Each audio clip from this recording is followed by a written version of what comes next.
My brothers and sisters, our good news this morning has been recorded for us by Matthew. Jesus says to his disciples, "You are the salt of the earth. But if salt loses its taste, with what can it be seasoned? It is no longer good for anything but to be thrown out and trampled underfoot. You are the light of the world. A city set on a mountain cannot be hidden. Nor do they light a lamp and then put it under a bushel basket. It is set on a lampstand, where it gives light to all in the house. Just so your light must shine before others, that they may see your good deeds and glorify your heavenly Father." The Gospel of Christ. Peace be to you all, Christ. Please be seated.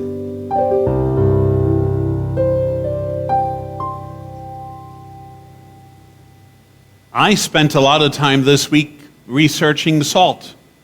Yep. Believe it or not, there are actually books written about salt.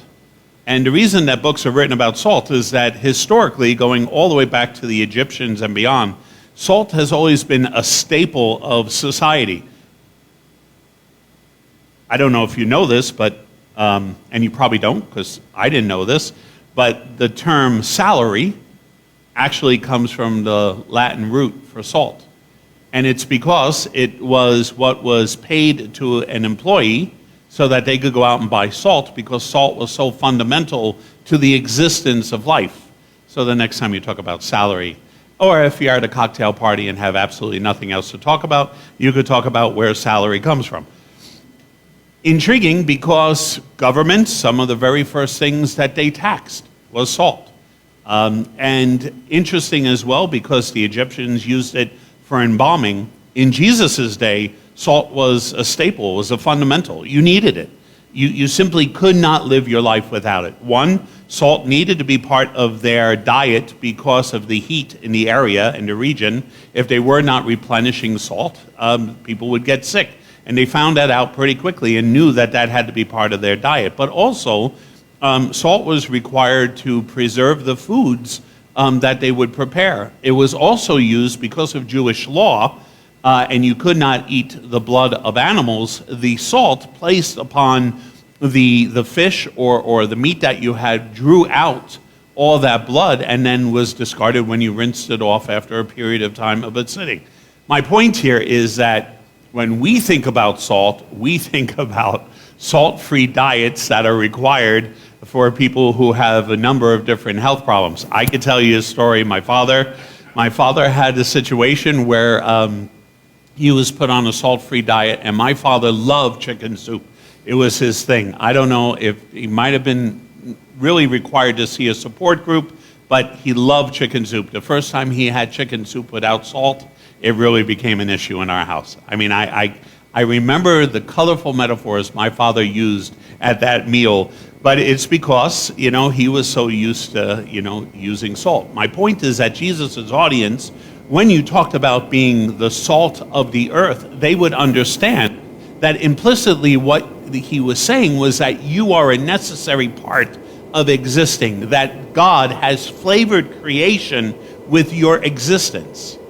Please recognize, we always think somehow this has to do something to do with discipleship, that we always think that there is a requirement here, that Jesus is talking to people who have already converted or have been baptized. That's not the case. He's talking to ordinary people, and he's talking to mostly Jews at this time, and he is conferring upon them the fact that God has created you, each and every one, as special and privileged, and you are in relationship with God, and so you are salt. What you give to the world is your flavoring of the world.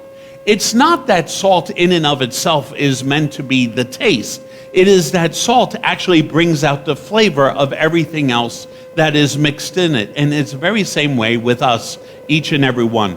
We're required also, simply by our existence, not to overpower the world, but simply to be each and every one, flavoring it through our works and through our deeds. Notice, if you will, that Jesus makes this really weird thing, and he talks about the fact that if salt loses its flavor, and what can be seasoned, it is no longer good for anything but to be thrown out and trampled underfoot. Do you know when, and it took me probably about an hour to find this out, do you know when salt becomes flavorless? Never. Never. See, we listen to this and we think in some way, shape, or form Jesus is implying something about Christians who are no longer being good Christians. That's what we think. Or disciples who are no longer being good disciples. No.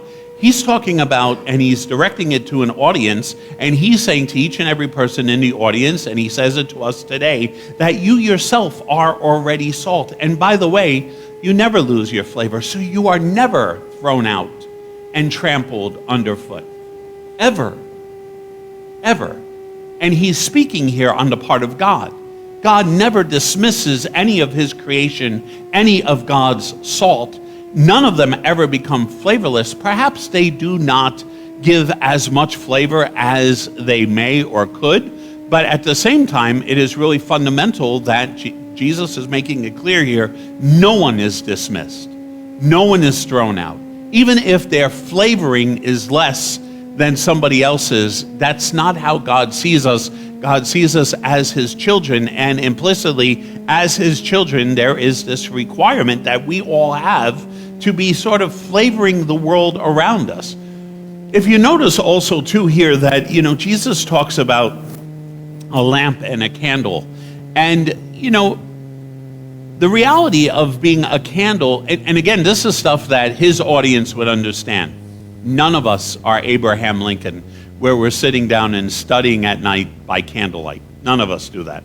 However, we probably have candles in our houses for flavor, for scents, and probably for some romantic or just colorful lighting. But in Jesus's audience, they would understand the candle as being also, too, a necessity, which means that if we are the light of the world, our light is required. But recognize, if you will, the light is never about the light itself. The candle's never just about the candle or the flame. It's about the fact that it allows everyone else in its vicinity to see better, to peer through the darkness, to find and discover things that it would never be able to see or find without the light. And in the very same way, Jesus is calling all of us, each and every one, to the same way. Just so, he says, your light shine before others, that they may see your good deeds. They may see your good deeds and glorify God.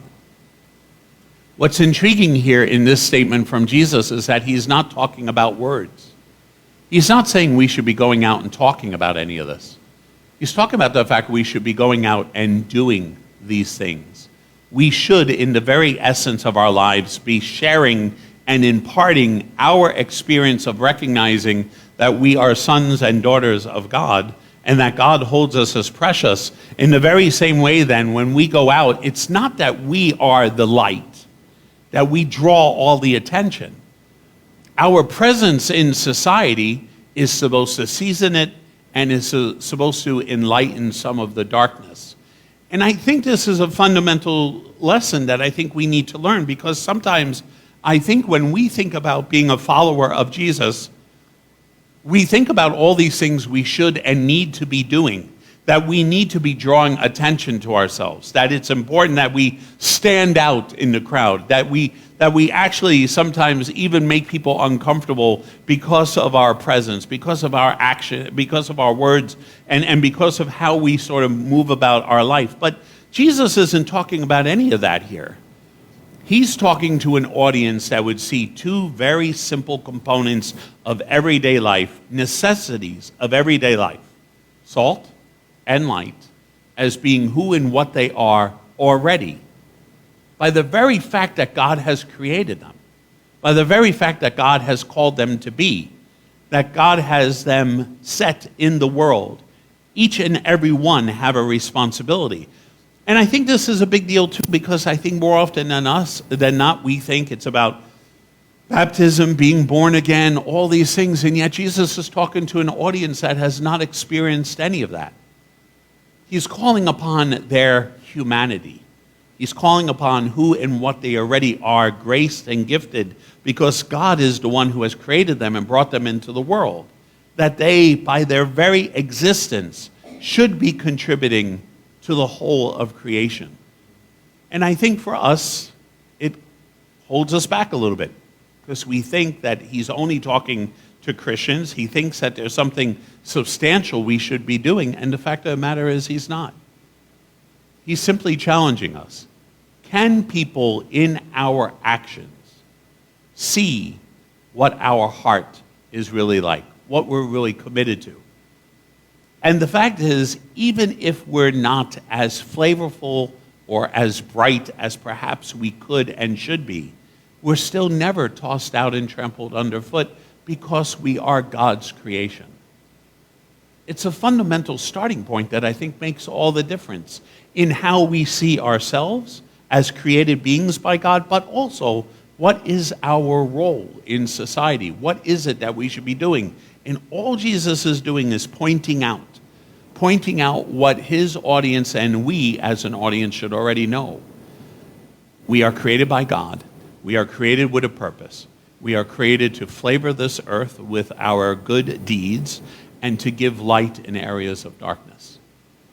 That seems to be a universal call, not just for Christians, not for people who just believe in Jesus, but is a fundamental creative element of who we are as created sons and daughters